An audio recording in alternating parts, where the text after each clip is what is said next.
नमस्कार, म चाहिँ काठमाडौँ नगरपालिका वडा नम्बर 21 वासी। आज आफ्नै वडामा छु। 1 घण्टा पनि नलाग्ने कामको लागि 1 हप्ता लगाएर 4 पटक वडा धाएर जन्म दर्ता बन्दो रहेछ। पहिलो पटक चाहिँ म मङ्गलबार वडामा जाँदाखेरि चाहिँ सचिवजी हुनुहुन्न, भोलि आउनु भनेर फर्काउनु भयो। दोस्रो दिन बुधबार 11:30 बजेतिर सचिवजी आउनु भएको छैन भन्नुभयो। फेरि कतिखेर आउनुहुन्छ त भनेर बुझ्दाखेरि बिहान हुँदैन भनेर फर्काउनु भयो। पछि मैले इन्टरनेटबाट उहाँको नम्बर खोजेर सचिवजीलाई फोन गरेर लगभग दिउँसो 1:30 बजेतिर वडा पुगेर उहाँको साइन गराएर टोक लगाएर फर्म बुझाउन जाँदाखेरि आज बन्दैन तपाईँको, सोमबार मात्रै हुन्छ भन्नुभयो। म पुगेको बुधबार, शुक्रबार के को बिदा थियो अरे, आइतबार पनि बिदा, त्यही भएर सोमबार भन्नुभयो। के को लागि चाहिँ सोमबारसम्म त भन्दाखेरि जन्म दर्ता बनाइदिने स्टाफहरू उहाँहरू चाहिँ सबै बिदामा हुनुहुन्छ अरे। 3 जना हुनुहुन्थ्यो अरे, 3 जना बिदामा छ अरे। एकजना चाहिँ पहिल्यैदेखि बिदामा, अर्को चाहिँ खोइ कहाँ जानुभएको अरे। अनि अर्को एकजना स्टाफ चाहिँ नि उहाँको ससुरा बित्नु भयो अरे। अब के गर्न सकिन्छ त भन्दा फर्मको पछाडि नम्बर लेख्नुस्, फोन आएपछि मात्रै आउनु, नभए नआउनु, किन भन्दा धेरै कामहरू पेन्डिङ छ, तपाईँको पालो आएपछि तपाईँलाई फोन गर्छ भन्नुभयो।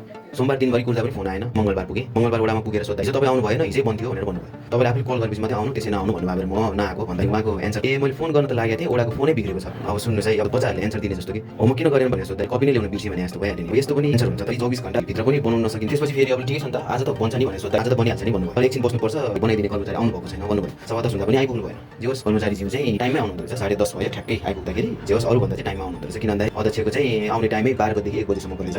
जे होस् उहाँभन्दा चाहिँ चाँडै आउनुहुँदो रहेछ। उहाँ आउनु भइसकेपछि 10 मिनटमा त मेरो बच्चाको जन्म दर्ता मेरो हातमा आइसकेको थियो। त्यसपछि सचिवज्यूको साइन गड्डामा लेखेर मैले साइन गरेपछि काम सकिँदो रहेछ। लगभग मेरो काम 20 मिनटमा सकियो। आधी घण्टामा सकिने, ल म्याक्सिमम राख्यो भने 1 घण्टै राखौँ न। म 4 चोटि पुगेर 1 हप्तामा चाहिँ मेरो हातमा बल्ल जन्म दर्ता पऱ्यो भनेपछि अब सरकारी अफिसमा भनेर त केही काम लाग्ने होइन। उहाँहरू त्यस्तै नै हो, पहिलेदेखि चलिआएको चलन नै हो।